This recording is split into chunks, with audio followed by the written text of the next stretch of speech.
ಕನ್ನಡದಲ್ಲಿ ಕರ್ನಾಟಕದಲ್ಲಿ ಕಮಲ್ ಹಾಸನ್ನ ಸ್ಟೇಟ್ಮೆಂಟನ್ನು ಉಲ್ಲೇಖ ಮಾಡಿ ನಟ ಶಿವರಾಜ್ ಕುಮಾರ್ ಅವರನ್ನು ಟಾರ್ಗೆಟ್ ಮಾಡಿ ಪ್ರತಿದಿನ ಹೋರಾಟ ನಡೀತಿದೆ. ಪ್ರತಿದಿನ ಈಗ ಇರುವಂತಹ ಪ್ರಶ್ನೆ ಏನು ಅಂತ ಹೇಳಿದ್ರೆ, ಈಗ ಈ ಎಸ್.ಎಲ್. ಭೈರಪ್ಪ ಮತ್ತು ಯದುವೀರ್ ವಿರುದ್ಧ ಪ್ರತಿಭಟನೆ ಮಾಡುವಂಥವ್ರು ಯಾರು? ಹಾಗಾದರೆ ಕನ್ನಡ ಭಾಷೆ ಹುಟ್ಟಿದ್ದು ಸಂಸ್ಕೃತದಿಂದ, ಕನ್ನಡಕ್ಕೆ ಸಂಸ್ಕೃತವೇ ತಾಯಿ ಭಾಷೆ, ಕನ್ನಡ ಸಂಸ್ಕೃತ ಭಾಷೆಯ ಮಗು ಅಂಥೇಳಿ ಹಸಿ ಸುಳ್ಳನ್ನು ಹೇಳಿದ್ದಾರೆ ಎಸ್.ಎಲ್. ಭೈರಪ್ಪ.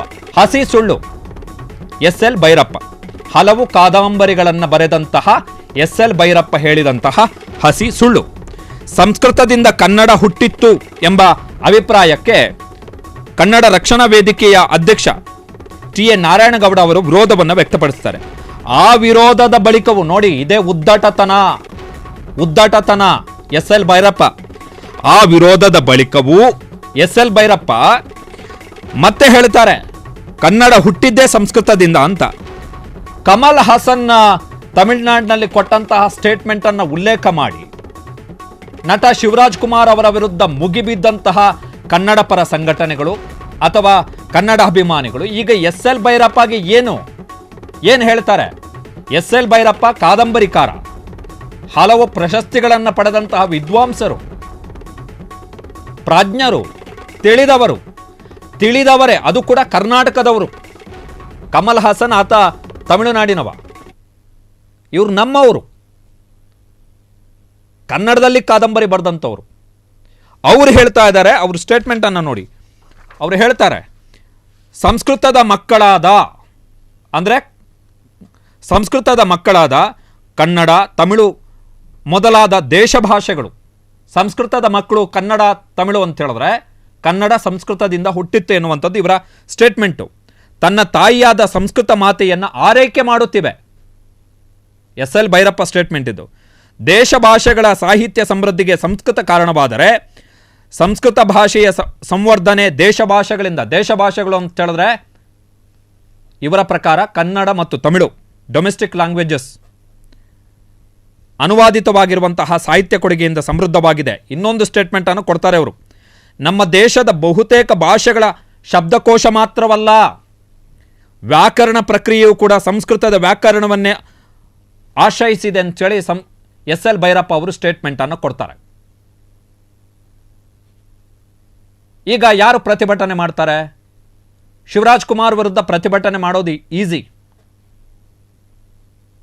ಆಯಿತು, ಕಮಲ್ ಹಾಸನ್ ಸಿನಿಮಾಕ್ಕೆ ಜೂನ್ 5ನೇ ತಾರೀಕು ಕಮಲ್ ಹಾಸನ್ ಸಿನಿಮಾ ಥಗ್ ಲೈಫ್ ಕರ್ನಾಟಕದಲ್ಲಿ ಬ್ಯಾನ್ ಆಗಬೇಕು. ಆ ಆಗ್ರಹಕ್ಕೆ ನಮ್ಮ ಬೆಂಬಲವೂ ಇದೆ. ಬಟ್ ಶಿವರಾಜ್ ಕುಮಾರ್ ಅವರನ್ನು ಟಾರ್ಗೆಟ್ ಮಾಡಿದ್ರಲ್ಲ, ಯಾರೆಲ್ಲ ಟಿ ವಿಗಳಲ್ಲಿ ಕೂತ್ಕೊಂಡು ಗಂಟೆಗಟ್ಟಲೆ ಗಂಟಲು ಬಿರಿಯುವ ಹಾಗೆ ಮಾತಾಡಿದ್ರಲ್ಲ, ಅವರಿಗೆ ಎಸ್.ಎಲ್. ಭೈರಪ್ಪಗೆ ಏನು ಹೇಳ್ತಾರೆ? ಎಸ್.ಎಲ್. ಭೈರಪ್ಪ ಹೇಳಿದ್ದು ಸರಿನಾಗಾದ್ರೆ? ಸಂಸ್ಕೃತದಿಂದ ಕನ್ನಡ ಹುಟ್ಟಿತು, ಕಮಲ್ ಹಾಸನ್ ಹೇಳಿದ್ದೇನು ತಮಿಳಿನಿಂದ ಹುಟ್ಟಿತು ಅಂತೇಳಿ. ಅದಕ್ಕೆ ವಿರೋಧ ಇದೆ ನಮ್ಮದು. ಕಾರಣ ದ್ರಾವಿಡ ಭಾಷೆಗಳಿಗೂ ಸಂಸ್ಕೃತಕ್ಕೂ ಸಂಬಂಧ ಇಲ್ಲ. ದ್ರಾವಿಡ ಭಾಷೆಗಳಿಗೂ ಸಂಸ್ಕೃತಕ್ಕೂ ಸಂಬಂಧ ಇಲ್ಲ. ಕನ್ನಡದಲ್ಲಿ ಇರ್ಬೋದು. ಈಗ ಕನ್ನಡದಲ್ಲಿ ಕಾರ್ ಅಂಥೇಳಿ ಪದ ಬಳಕೆ ಮಾಡ್ತೀವಿ, ಹಂಗಂಥೇಳಿ ಕನ್ನಡ ಇಂಗ್ಲೀಷ್ನಿಂದ ಹುಟ್ಟಿತು ಅಂಥೇಳಿ ಹೇಳೋಕ್ಕಾಗತ್ತಾ? ಪದಕೋಶದ ಒಳಗಡೆ, ಶಬ್ದಕೋಶದ ಒಳಗಡೆ ಒಂದು ಭಾಷೆಯ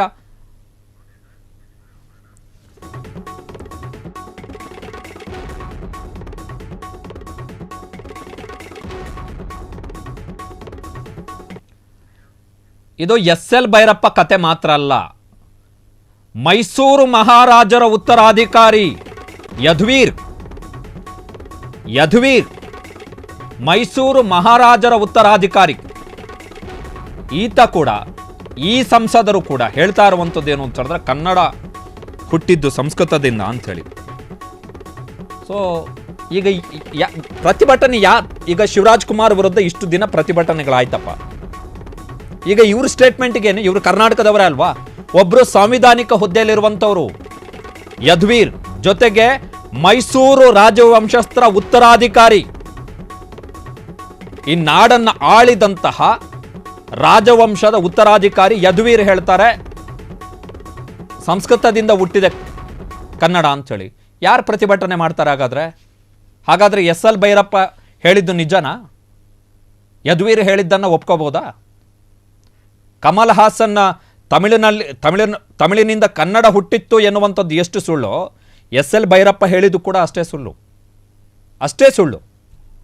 ಯದುವೀರ್ BJPಯವರನ್ನು ಮೆಚ್ಚಿಸಲಿಕ್ಕೆ ಮೈಸೂರು ಮಹಾರಾಜರ ಸಾಧನೆಯನ್ನು ಪಕ್ಕಕ್ಕಿಟ್ಟು ಶಿವಾಜಿಯನ್ನು ಹೊಗಳಿದಂತಹ ಮೈಸೂರು ಮಹಾರಾಜರ ಉತ್ತರಾಧಿಕಾರಿಯಿಂದ ನಾವು ಏನು ಎಕ್ಸ್ಪೆಕ್ಟ್ ಮಾಡೋಕ್ಕಾಗಲ್ಲ. ಮೈಸೂರು ಮಹಾರಾಜರ ಸಾಧನೆಯನ್ನು ಮರೆತು BJPಯವರನ್ನು ಮೆಚ್ಚಿಸಲಿಕ್ಕೆ ಯಾರು ಮೈಸೂರು ಮಹಾರಾಜರ ವಿರುದ್ಧ ಯುದ್ಧದಲ್ಲಿ ಸೋತರು ಆ ಶಿವಾಜಿಯನ್ನು ಈತ ಅದ್ಭುತ ನಾಯಕ, ಅದ್ಭುತ ದೊರೆ ಅಂತೇಳಿ ಹೊಗಳಿದಂತಹ ಮೈಸೂರು ಮಹಾರಾಜರ ಈ ಉತ್ತರಾಧಿಕಾರಿಯಿಂದ, ಈ ಸಂಸದರಿಂದ ನಾವು ಏನು ಎಕ್ಸ್ಪೆಕ್ಟ್ ಮಾಡೋಕ್ಕಾಗಲ್ಲ. ಬಟ್ ಪ್ರಶ್ನೆ ಏನು ಅಂತ ಹೇಳಿದ್ರೆ, ಶಿವರಾಜ್ ಕುಮಾರ್ ವಿರುದ್ಧ ಸಿಟ್ಟು ಹೊರಹಾಕಿದಂತಹ ಹೋರಾಟಗಾರರು, ಶಿವರಾಜ್ ಕುಮಾರ್ ವಿರುದ್ಧ ಟಿವಿಗಳಲ್ಲಿ ಕೂತು ಗಂಟೆಗಟ್ಟಲೆ ಭಾಷಣವನ್ನು ಬಿಗಿದಂತಹ ಆ ಮೇಧಾವಿಗಳು, ಪ್ರಖಂಡ ಪಂಡಿತೋತ್ತಮರು ಈಗ SL ಭೈರಪ್ಪ ಮತ್ತು ಯದುವೀರ್ ಮಾಡಿರುವಂತಹ ಈ ಹೇಳಿಕೆಗಳಿಗೆ ಏನು ಪ್ರತಿಭಟನೆಯನ್ನು ಮಾಡ್ತಾರೆ ಹಾಗಾದ್ರೆ? ಅಂದರೆ ಇವರು ಹೇಳಿದ್ದು ಸರಿ ಹಾಗಾದ್ರೆ ಅಂತನಾ? ಸಂಸ್ಕೃತದಿಂದ ಹುಟ್ಟಿತ್ತು ಅಂತ ಹೇಳಿದ್ರೆ ಕನ್ನಡಕ್ಕೆ ಇವ್ರು ಹೇಳಿದ್ದು ಸರಿ, ಯಾಕೆ ಪ್ರತಿಭಟನೆ ಆಗಲ್ಲ SL ಭೈರಪ್ಪ ವಿರುದ್ಧ? ಹಾಗಾದ್ರೆ ಯಾಕೆ ಆಕ್ರೋಶ ವ್ಯಕ್ತಪಡಿಸಲ್ಲ? ಯಾಕೆ ಯದುವೀರ್ ಸ್ಟೇಟ್ಮೆಂಟ್ನ ವಿರುದ್ಧ ಆಕ್ರೋಶಗಳಿಲ್ಲ ನಮಗೆ? ಯಾಕೆ ಶಿವರಾಜ್ ಕುಮಾರ್ ಅವರನ್ನು ಟಾರ್ಗೆಟ್ ಮಾಡಲಾಯಿತು? ಯಾಕೆ ಟಿವಿಗಳಲ್ಲಿ ಕೂತ್ಕೊಂಡು ಬರೀ ಶಿವರಾಜ್ ಕುಮಾರ್ ಅವರನ್ನೇ ಟಾರ್ಗೆಟ್ ಮಾಡ್ಕೊಂಡು ಗಂಟೆಗಟ್ಟಲೆ ಯಾಕೆ ಮಾತಾಡಲಾಯಿತು? ಈ ಸ್ಟೇಟ್ಮೆಂಟ್ಗಳ ಬಗ್ಗೆ ಮಾತಾಡಲಿ, ನೋಡೋಣ. ಮಾತಾಡಲ್ಲ. ಸ್ವಹಿತಾಸಕ್ತಿಗಳು. ಇವರು ಕರ್ನಾಟಕದವರು. ನರೇಂದ್ರ ಮೋದಿ ಅವರು ವಿದೇಶ ಪ್ರವಾಸದ ಸಂದರ್ಭದಲ್ಲಿ ಹೇಳ್ತಾರೆ, ಭಾರತದ ಭಾಷೆಗಳಿಗೆ ತಮಿಳು ಮೂಲ ಇದೆ ಅಂಥೇಳಿ. ದಿ ಓಲ್ಡೆಸ್ಟ್ ಲ್ಯಾಂಗ್ವೇಜ್ ಅಂತ ಹೇಳ್ತಾರೆ ತಮಿಳನ್ನ. ಬಟ್ ತಮಿಳಿಗಿಂತ ಓಲ್ಡೆಸ್ಟ್ ಲ್ಯಾಂಗ್ವೇಜ್ ನಮ್ಮದು ಕನ್ನಡ. ಸೊ ಶಿವರಾಜ್ ಕುಮಾರ್ ಅವರ ವಿರುದ್ಧ ಯಾರೆಲ್ಲ ಪ್ರತಿಭಟನೆಯನ್ನು ಮಾಡಿದ್ರು ಅವರು ಈಗ ಇದಕ್ಕೆ ಉತ್ತರ ಮಾಡಬೇಕು. ಅವರ ಪ್ರತಿಭಟನೆಯ ನೈತಿಕತೆ ಏನಿದೆ, ನಿನ್ನೆ ಮುಖ್ಯಮಂತ್ರಿ ಚಂದ್ರು ಅವರು ಶಿವರಾಜ್ ಕುಮಾರ್ ಅವರನ್ನು ನಾಡದ್ರೋಹಿ ಅಂತ ಕರೆದಿದ್ದಾರೆ. ಸೊ ಈಗ ಮುಖ್ಯಮಂತ್ರಿ ಚಂದ್ರು, ಆಮ್ ಆದ್ಮಿ ಪಕ್ಷದ ನಾಯಕರು ಹೇಳಿ ನೋಡೋಣ, SL ಭೈರಪ್ಪ ಅವರನ್ನು ನಾಡದ್ರೋಹಿ ಅಥವಾ ಯದುವೀರ್ ಅವರನ್ನು ನಾಡದ್ರೋಹಿ ಅಂತ ಕರೀಲಿ, ಅಥವಾ ಯಾರು ಶಿವರಾಜ್ ಕುಮಾರ್ ಮನೆ ಮುಂದೆ ಪ್ರತಿಭಟನೆ ಮಾಡಿದ್ರು ಆ ಪ್ರತಿಭಟನಾಕಾರರು ಈಗ SL ಭೈರಪ್ಪ ಬಗ್ಗೆ ಮಾತಾಡಲಿ, ಯದುವೀರ್ ಬಗ್ಗೆ ಮಾತಾಡಲ್ಲ. ಕ್ಷಣ ಕ್ಷಣದ ಸುದ್ದಿಗಳಿಗಾಗಿ ಫ್ರೀಡಂ ಟಿವಿ ಸಬ್ಸ್ಕ್ರೈಬ್ ಮಾಡಿ, ಲೈಕ್ ಮಾಡಿ ಹಾಗೂ ಫಾಲೋ ಮಾಡಿ. ಹೊಸ ಸುದ್ದಿಗಳ ನೋಟಿಫಿಕೇಶನ್ಗಾಗಿ ಬೆಲ್ ಐಕಾನ್ ಮೇಲೆ ಕ್ಲಿಕ್ ಮಾಡಿ.